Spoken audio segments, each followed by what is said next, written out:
మీ అందరికీ నా హృదయపూర్వకమైన క్రీస్తు జన్మదిన శుభాకాంక్షలు.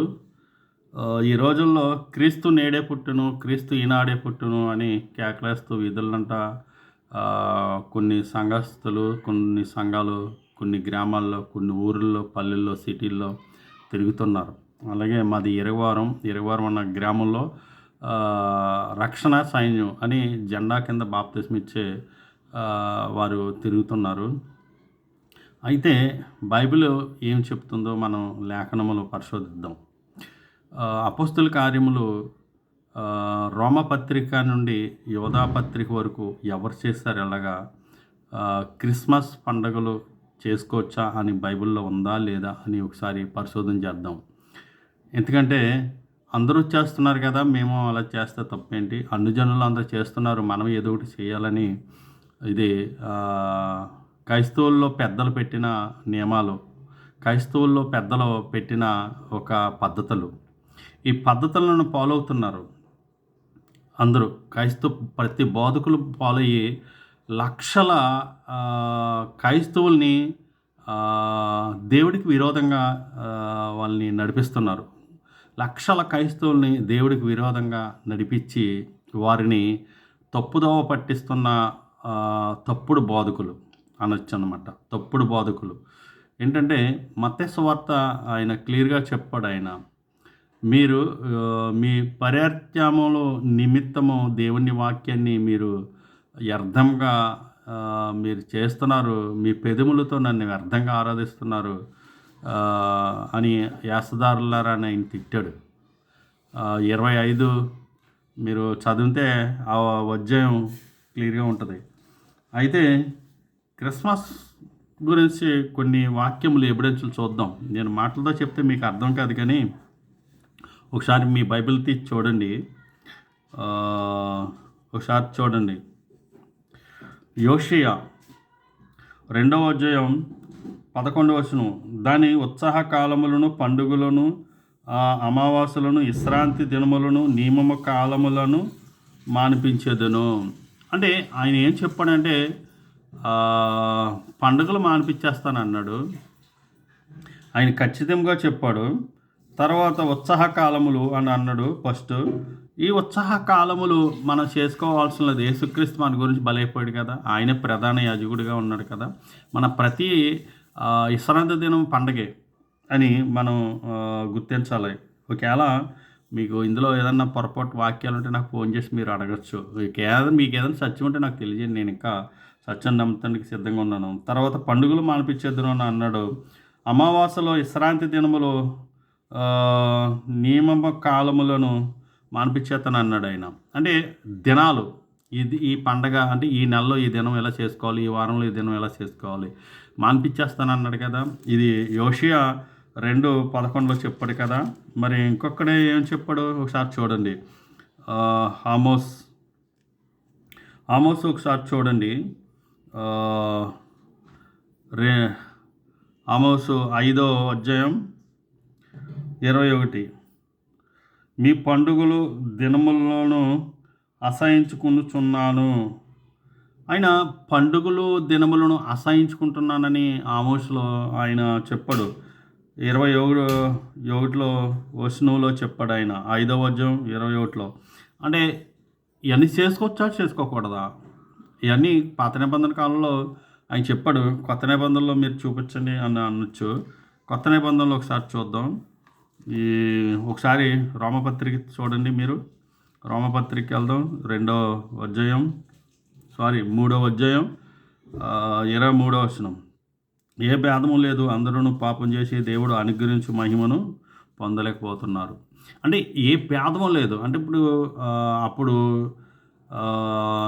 యూదులకును తన రక్షణ ఆనందం కలిగజేసిన వాడు యేసుక్రీస్తు వచ్చిన తర్వాత, యేసుక్రీస్తు ఆరోహణై పరలోకం వెళ్ళిపోయిన తర్వాత, అపోస్తల పౌలులు మేడగదిలో పరిశుద్ధాత్మను పొందుకున్న తర్వాత అబ్రహాం గారికి ఇచ్చిన వాగ్దానం అనుజనులకు అందరికీ కలుగుతుంది. ఇప్పుడు అనుజనులు అందరూ కలగటానికి ఆయన ఉచితమైన రక్షణ, ఉచితమైన కృపనిచ్చాడు. క్రీస్తునందు ఉన్నవారికి ఏ శిక్ష విధియును లేదు, పాతవి గతించును, సమస్తం నూతనమైనని ఆయన క్లియర్గా చెప్పాడు. మరి ఇప్పుడు సమస్తం నూతనమైనప్పుడు మనం ఒకప్పుడు అన్యులజనులుగా ఉండి పండగలు, మాసాలు, దినాలు, ఉత్సాహ కాలాలు ఇవన్నీ మనం పాటించేవాళ్ళం. మన పెద్దలు, మన పితరులు, మన తల్లిదండ్రులు దేవుణ్ణి తెలుసుకోకున్నప్పుడు అన్యజనులుగా ఉండి ఇవన్నీ మనం చేసేవాళ్ళం. కానీ ఈ ఉత్సాహ కాలాలు, దినాలు, పండుగలు అప్పుడు మనకు అవసరం లేవు, గతించిపోని అని ఆయన చెప్తున్నాడు. అందుకని ఇక్కడ రోమపత్రికలో క్లియర్గా చెప్పాడు. 3వ అధ్యాయం 23వ వచనంలో, ఏ భేదమును లేదు, అందరూ పాపం చేసి దేవుడు అనుగ్రహించి మహిమను పొందలేక పోతున్నారు. మహిమను పొందాలంటే లోక మర్యాదలను, లోక పండుగలను, లోక ఆచారాలను వదిలేసుకోమని అన్నాడు ఆయన. వదిలేసుకోమన్నాడు. అపొస్తలుడు పౌలు గారు ఏమన్నాడంటే కొన్ని చోట్ల మీరు మూల పాఠాల్లోకి వెళ్తున్నారు అని మూల పాఠాలకు మీరు వెళ్ళొద్దని చెప్పాడు ఆయన పత్రికల్లో. అలాగే ఒకసారి చూడండి 29 చూడండి ఒకసారి కింద, అదే అధ్యాయం 3వ అధ్యాయం 29. అనుజనులకు దేవుడు కాడా? అవును, అనుజనులకును దేవుడే. అనుజనులకు దేవుడు కాదా? అవును, అనుజనులకు దేవుడేనంట. ఎవరు? అద్వితీయ సత్యదేవుడు. ఎవరు? మన రక్షకుడైన యేసుక్రీస్తు తండ్రి అయిన దేవుడు. మన రక్షకుడైన యేసుక్రీస్తు తండ్రి అయిన దేవుడు ఒక్కడే మనం నమ్మాలి. అది బైబిల్ అంతా చెప్తుంది, మనం అలా నమ్మాలి. దేవుడు ఒక్కడే. అయితే అనుజనులకు దేవుడు, అవును, అప్పుడు అనుజనులకు అబ్రహాము ద్వారాగా ప్రపంచం అంతా దేవుడు అయిపోయాడు. ఆయన యేసుక్రీస్తే తన కుడిపక్షం నుండి ఆ సర్వశక్తిగల దేవుడిని పరిచయం చేశాడు. ఈయన పరిచయం చేశాడు. అప్పుడు ఆయన ఏమన్నాడు? యోహాను సువార్త 3:16లో, దేవుడు లోకమును ఎంతగానో ప్రేమించెను కాగా తన అద్వితీయ కుమారుని యందు విశ్వాసం ఉంచినవాడు నశింపక నిత్యజీవం పొందినట్టు ఆయన్ని అనుగ్రహించాడు. యేసుక్రీస్తు గారిని భూలోకాన్ని పంపించాడు. దేవుడు వచ్చి చనిపోలేదు, దేవుడు వచ్చి మరణించలేదు, దేవుడు వచ్చి సిలువేయబడలేదు, దేవుడు వచ్చి మనుషుల చేత కొట్టించబడలేదు. ఆయన ఆత్మ దేవుడిని మనం ఆత్మతో సత్యంతో ఆరాధించాలి. ఆయన ఆత్మదేవుడు. అది ఎక్కడ ఉందండి? యోహాను సువార్త 4వ అధ్యాయం 23-21 కాదు చూడండి. అమ్మ ఒక కాలం వచ్చుచున్నది, ఆ కాలం ఏంది? పర్వతాల మీద కానీ యెరూషలేములో కానీ మీరు ఆరాధించరు. నా మాట నమ్ము, రక్షణ యూదుల నుండి వచ్చినది, కానీ నా యథార్థంగా ఆరాధించేవారు ఆత్మతో సత్యంతో ఆరాధించేవారు కావాలి. ఆ దినం ఇప్పుడే వచ్చినది, తనను ఆరాధించేవారు అట్టివారు కావాలని పరలోకపు తండ్రి కోరుతున్నాడని అక్కడ ఆయన స్టేట్మెంట్ ఇచ్చాడు, జవాబు ఇచ్చాడు. కింద ఏమన్నాడు? దేవుడు ఆత్మ కాబట్టి ఆయన్ని ఆరాధించేవారు ఆత్మతో సత్యంతో ఆరాధింపవలెను. యోహాను సువార్త 4వ అధ్యాయం 21 కానించి మీరు ఆ వచనములు చదవండి, మీకు క్లియర్గా ఉంటుంది. అయితే ఈ రోజుని ఎలాగ ఆరాధిస్తున్నారంటే పండగల దినాల్లో పండగలుగా చేసుకుంటూ ఆరాధిస్తున్నారు. తర్వాత ఉత్సాహకాలాలుగా మనం ఉండి ఆరాధిస్తున్నారు. తర్వాత దినాలు, అమావాస్యల కాలాలు, ఉత్సాహ కాలాలు, పండగ దినాలుగా దేవుణ్ణి ఆరాధించడానికి ఆయన అలాగ ఆరాధింపబడ్డాడు. ఆయనకి ఇరిగిన నలిగిన హృదయం మనసు గల వారి ఉండి ఆయన్ని ఆరాధించాలి. అలాంటి వారు నేను లక్ష్య పెడతానని ఆయన క్లియర్గా బైబిల్లో రాయించి ఉంచాడు. ఇరిగిన మనసునే ఆయన లక్ష్య పెడతాడు ఆయన. ఈ రోజుల్లో ఇలాగా చేసి ప్రజల్ని మోసపుచ్చుచు ఈ బోధకులు కోట్ల రూపాయలు సంపాదించుకుని ఈ పండగల దినాలు, ఈ ఉత్సాహ కాలాలు, ఈ ఏమంటారు, ఈ క్రిస్మస్ పండుగల పేరు చెప్పి కొన్ని లక్షలు సంపాదించుకుంటున్నారు. అవును, ఈ ప్రజలు మోసపుచ్చి కొన్ని లక్షలు సంపాదించుకుని మీరు ఈ నెలలో మరి క్రిస్మస్ పండగ చేసుకోవాలి, యేసుక్రీస్తు జన్మదిన రోజు మనం జ్ఞాపం చేసుకోవాలని మీకున్న ప్రథమ ఫలాలు, కానుకలు, మొక్కుబళ్ళు, మీకున్న దశమ భాగాలు అన్నీ తెచ్చి నాకు ఇవ్వండి, నేను అట్టుకెళ్ళి అనేక మంది బీదలకి ఇస్తాను, అనేక మందికి అనాథులకి ఇస్తాను, అనేక మంది దద్దులకి ఇస్తాను, కొత్త బట్టలు ఉండి, కొత్త వస్తువులు ఉండి మనం శ్రేష్టమైన తింటున్నాం, ఈ నెలలో చేసిందంత దేవుడి సన్నిధికి తేండి అని అంటున్నారు. అంటే ఈ 12 నెలలు దేవుడు కాపాడాడు కదా, మీరు మాత్రం చేయలేరా అని జనాలు ఏం చేస్తున్నారు? పిండేసి ఈ పాస్టర్ గారు మాత్రం దశంభాగం తీయడు, పరతంబలం తీయడు, ఎలాంటి ఏమి ఆయన చేయడు. అంటే ఆయన చర్చికి వెళ్ళేవారి చేత శాంతం అంటాడు. బైబిల్ అలాగే ఏం చెప్పలేదు. వారి వారి అక్కర్ల కొలదే వాళ్ళు అవసరతలు తీర్చుకుంటూ ఇతరులకి వాళ్ళు అనేక సువార్త పరిచయాలకు అవసరత తీరుస్తూ వెళ్ళారు. అపొస్తలుల కార్యంలో చెప్తున్నాడు 2 అధ్యాయం అక్కడ చదవండి 42లో, వీరు అపొస్తలుల బోధ యందును సావాసం యందును రొట్టె విరిచిటి యందును ఎడతెగక ఉండిరి. అంటే వీళ్ళు అపొస్తలుల పాదం యొద్దకు వాళ్ళు ఇల్లులు పొలాలు సైట్లు అమ్మేసుకొచ్చి వారి పాదములు పెడితే వీళ్ళు ఏం చేస్తారంటే అందరి అవసరతలు తీర్చారు. ఇప్పుడు ఎవరు అవసరం తీరుతున్నారు? ఈ పాస్టర్లు, బోధకులు, సంఘస్థులే. కనీసం వీళ్ళన్నా ఏదో పట్టుకెళ్ళి పెట్టండి పాస్టర్ గారు ఇవ్వండి అని చేస్తున్నారు. కానీ దేవుడు అలాంటి యాక్సెప్ట్ చేయడు, అలాంటివి పట్టించుకోడు. మత్తయి సువార్త 25వ అధ్యాయం 31వ వచనం కానించి అక్కడ 50 వచనాలు ఉంటాయి. నేను ఆకలి కొంటిని మీరు నాకు ఆహారం పెట్టిరా, దప్పుకుంటే నాకు దాహం ఇచ్చిరా, పరదేశం ఉంటే నాకు చేర్చుకుంటారా, దిగంబరి వస్త్రాలు లేకుండా ఉండి నన్ను వస్త్రాలు ఇచ్చేదరా, చెరసాల్లో ఉంటే నేను నన్ను పరామర్శించడానికి వచ్చేదరా అని అంటే, అప్పుడు శిశువులు ఏమన్నారంటే, అయ్యా మీరు ఎప్పుడున్నారు అలాగా ఆకలితోటి దప్పుతోటి మీరు నేను చూసి మీకు చేయటానికి అంటే, ఓ అమ్మాయికిల్లారా అలా కాదు నాయన, వాక్యం దానికి అర్థం ఏంటంటే అని కింద చెప్పాడు. మీలాంటి అలుపులైన ఒకరికి చేస్తే నాకు చేస్తున్నట్టే ఇలాంటి వారిని మీరు ప్రేమించి చేయండి. అప్పుడే లోకము పుట్టినది మొదలుకొని మీ కొరకు సిద్ధపరిచిన రాజ్యాన్ని మీరు స్వతంత్రించుకోండి అని ఆయన యేసుక్రీస్తు తన నోటంట చెప్పాడు. అవును, ఇలా చేయకపోతే నిత్య అగ్నిలోనికి, అలా చేసి యేసుక్రీస్తు చెప్పినట్టు చేసిన వారు నిత్య జీవానికి వెళ్దురని ఆయన క్లియర్గా చెప్పాడు.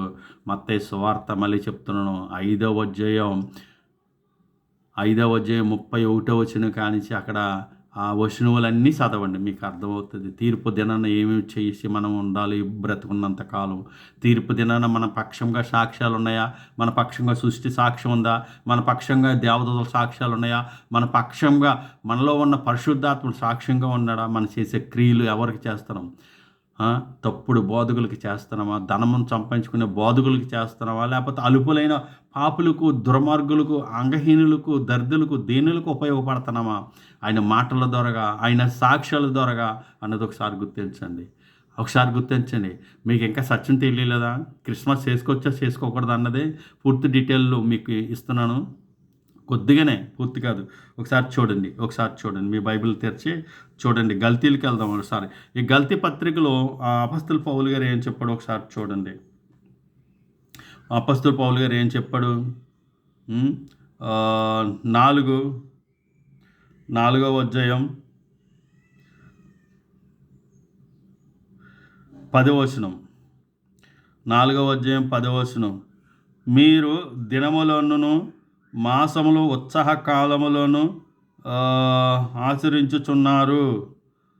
మీ విషయమైన నేను పడ్డ కష్టము వ్యర్థమైపోవునేమోనని మిమ్మలను గురించి భయపడుతున్నాను. మళ్ళీ చదువుతాను.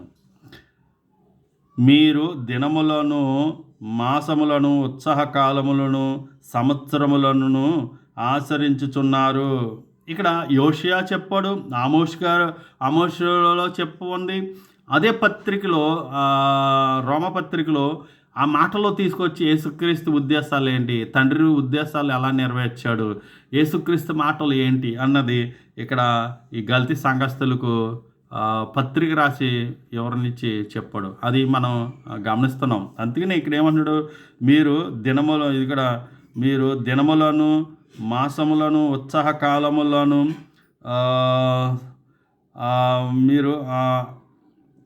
మీరు దినములను మాసములను ఉత్సాహ కాలములను సంవత్సరములను ఆచరించుచున్నారు. మీ విషయమైన నేను పడ్డ కష్టము వ్యర్థమైపోవునేమోనని భయపడుతున్నాను అన్నాడు. ఆయన భయం పడుతున్నాడు. ఒకసారి 5లోకి వెళ్తామండి. 5వ అధ్యాయం 4వ వచనములో, మీలో ధర్మశాస్త్ర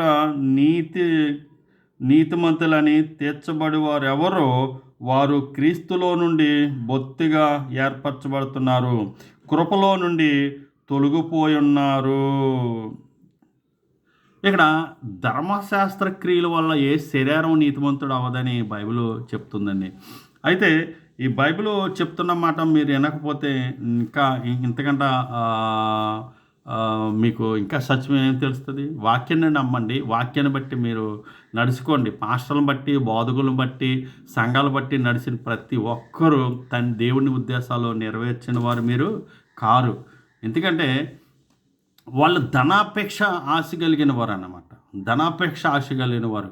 ఇదిగో క్రిస్మస్ వస్తుంది, మీ కుటుంబం ఏం పెట్టుకుంటారు, మీ కుటుంబం ఏమి సపోర్ట్ చేస్తారు, ఏ వస్తువులు వేసుకుంటారు, మీరు ఏం సమర్పించుకోగలుగుతారు, ఇన్ని నెలలు కాపాడిన దేవుడికి మీరు ఏం ఇచ్చే రుణం తీస్తారు అని అంటున్నాడు ఆయన. ఆయన ఏమిచ్చే రుణం తీర్చక్కర్లేదు. ఆయన ఏమంటున్నాడంటే, కానుకల గురించి ఒక వాక్యం మీకు పరిచయం చేస్తాను. 1 కొరింథీయులకు ఆయన కొరింథీ సంఘస్థులకు ఆయన పత్రికలో చెప్పాడు. ఆయన 1వ పత్రికలో చెప్పాడు. కొరింథీయులకు రాసిన మొదటి పత్రికలో ఏమని చెప్పాడంటే 9వ అధ్యాయం 7వ వచనంలో చదవండి. 9వ అధ్యాయం 7వ వచనం చదవండి. మీరు హృదయంలో నిశ్చయించుకున్న కానుక ఇమ్మన్నాడు ఆయన. సనుగుకోకయు బలవంతంగా కాకయు హృదయంలో నిశ్చయించుకున్న కానుక ప్రకారంగా ఇవ్వండి అని అన్నాడు. ఇప్పుడు దశమ భాగాలు లేవు, ప్రథమ బలమాలు లేవు, మొక్కుబళ్ళు లేవు, ఇవన్నీ లేవు. ఇవన్నిటిని మిమ్మల్ని పిండేసి పొలాలు కొనుక్కుని, సైట్లు కొనుక్కుని, లక్షల రూపాయలు బ్యాంకులో దాచుకుని, వారి భార్యలకు, వారి పిల్లలకు, కొడుకులకు, మనమలకు బంగారాలు, ఇవన్నీ బంగారాలు తులతూకి పొట్టు చీరలు, కట్టిన చీర కట్టరు వాళ్ళు. పాస్టర్ల కూతుళ్ళు ఎవరో చేయరు. ఇలాగా ఏంటంటే వాళ్ళు ఇంకా మిమ్మల్ని పిండేసి వాళ్ళు ఆనందిస్తారు. ఏంటంటే దేవుడు ఆశ్రయించాడు, మీరందరూ ఇత్తనం వల్ల దేవుడు ఆశ్రయించాడు అంటే మీరు అందరూ పోతే దేవుడు ఎలా ఆశ్రయిస్తాడు? వాళ్ళకి ఆశీర్వదించాడు. ఎవడ కష్టపడింది వాడే తింటాడు, ఎవడ ఫ్యామిలీ కష్టపడింది వారికే దక్కుతుంది. ఇతరులతో వచ్చి పడిపోవటం అది అన్యాయం, అది దుర్మార్గం, అది అక్రమం అనమాట. అందుకు మీరు గమనించండి. కొరింథీయులకు రాసిన మొదటి పత్రికలో 9వ అధ్యాయం 7వ వచనంలో మీరు క్లియర్గా చదవండి. హృదయంలో నిశ్చయించుకున్న ప్రకారంగా ఇమ్మన్నాడు కానుక. ఇంత అంత కాదు. ఆయనకి కావాల్సింది హృదయం, కానీ నీ కానుక కాదు. కానుక దేవుడు తీసుకోడు. ఈ కానుక దేనికంటే బీదలకు, దరిద్రులకు, అనాథులకు ఉపయోగించడానికి పాస్టర్ గారికి ఇమ్మని దేవుడు రాయించిన కానుకలు. ఈ అపొస్తలుల కార్యంలో రోమపత్రిక, యోధాపత్రిక వరకు ధన సంపద గురించి అపొస్తలుడు పౌలు గారు ఎన్నోసార్లు చెప్పాడు. ఈ ధనమంతా సంఘాలుగా వాడారు, ఈ ధనమంతా పరిచయాలుగా వాడారు, ఈ ధనమంతా సేవకే ఉపయోగించారు. ఈ పొలాల్లో సైట్లు కొనుక్కున్నట్టు బైబిల్ ఎక్కడ ఉందా పాస్టర్లో? లేదు కదా. ఒకసారి ఆలోచించండి. కొనుక్కోకూడదా అని అనొచ్చు మీరు. అది న్యాయంగా నీతిగా నడుచుకుని కొనుక్కునే వారికి అయితే దేవుడు క్షమిస్తాడేమో, కానీ అక్రంగా నడుచుకునే వాడికి ఎవరిని క్షమించడు ఆయన మనుషులు లంచం పుచ్చుకునేవాడే కాదు. ఆయన మనుషుల్ని లంచం పుచ్చుకునే దేవుడు కాదు. ఆయన సర్వశక్తి గల దేవుడు. ఆయన్ని ఆరాధించేవారు ఆత్మతో సత్యంతో ఆరాధించాలి. 2-3 ఎక్కడ ఉన్నారో అక్కడే ఉంటాడు. అంతేకాదు పండగల్లోనూ, ఈ దినాల్లోనూ, ఈ ఊరంట తిరగటాల్లోనూ ఆయనకి ఇష్టం కాదు. ఒకప్పుడు మనం ఆ లోకనీతికి అలా ఉన్నాం, ఇప్పుడు అలాగా ఆయన ఉండేవాడు కాదు. పరిశుద్ధాత్ముడు ఏమంటున్నాడంటే అల్లరికి కర్త కాదు. ఈ పాస్టరమ్మలో గొంతులేరు. పాస్టరమ్మలు ఎక్కడన్నా సంఘాల్లో గొంతులేసినట్టు ఉన్నారా? వాళ్ళు చేతులు ఎత్తుతారు, కానీ చీరలు ఇలా కప్పేసుకుంటారు. అంటే ఎక్కడ బాడీలు కనపడతాయో, ఎక్కడ ఒళ్ళు కనపడుతుందని మొత్తం ఇలాగా ఏదో చాలా నీతిమంతులలాగా ఇలా కప్పేసుకుంటుంది. కానీ చేతులు ఎత్తుతుంది, కానీ కప్పేసుకుని టేజీ కింద ఉన్న వాళ్ళని, వాళ్ళ కింద ఉన్న సంఘస్థులందరినీ, ఈ కన్ని పిల్లలు, ఈ పసిపిల్లలు, వీళ్ళ పెద్దోళ్ళు, ఆంటీలు, పెద్ద వృద్ధాపిల్లలు ఉన్న వాళ్ళని మీరు పరిశుద్ధాత్ముడు మీల మీదకి వచ్చేసాడు అని కేకలు వేయించేసి, గొంతులు వేయించేసి, చేతులు పైకెత్తేసి, వాళ్ళ వస్త్రాలు ఉన్నాయో లేదో తెలియదు. ఇంకా వాళ్ళ సెంగులు ఎక్కడికి వెళ్తున్నాయో, వాళ్ళ శరీరాలు ఏమేమి భాగాలు కాపాడుతున్నాయని వాళ్ళకి అస్సలు తెలియకుండా వాళ్ళని గొంతులేస్తూ ఉంటారు. ఈ పాస్టర్ అమ్మలు గొంతులు ఎత్తరా? వెయ్యరు. పాస్టర్ కూతుళ్ళు ఎక్కడ గొంతులు ఇస్తున్నట్టు ఉన్నారా? ఏ సంఘంలో పరిశోధించండి. వాళ్ళ పిల్లలు మళ్ళీ గొంతులేరు. ఎందుకు గొంతులేరు? మరి మిమ్మల్ని గొర్రెలుగా, అంటే మీరు లోక సంబంధమైన మేకలుగా చేస్తున్నారు వాళ్ళు. మీరు గొర్రెలుగా పెంచట్లేదు వాళ్ళు. ఇదిగో నేను గొర్రెలకి మంచి కాపరిని, నేను నా గొర్రెల కొరకు ప్రాణం పెట్టడానికి వచ్చాను అన్నాడు ఆయన. ఈ పాస్టర్లు అలాంటి వారు కాదు. మీ చేతే సువార్త పెట్టిస్తారు, మీ చేతే గొంతులు వేస్తారు, మీ చేతే కానుకలు దశంభాగాల నుంచి పిండిస్తారు. ఈ పాస్టర్లు వీధుల్లో అంటే వెళ్ళి సువార్త ప్రయాణించినట్టు ఎక్కడైనా ఉందా? మీరెవరో వెళ్లకుండా వాళ్ళు ఒంటరిగా వెళ్ళి ఎక్కడైనా ప్రయాణించినట్టు ఉందా? పరిశోధించండి. యూట్యూబ్లో కానీ ఎక్కడన్నా టీవీలో కానీ పరిశోధించండి. వాళ్ళు వెళ్ళరు, మిమ్మల్ని మొత్తం ఉతికి ఆరేస్తారు. ఆదివారం ఆరేసి మిమ్మల్ని పిండిస్తారు.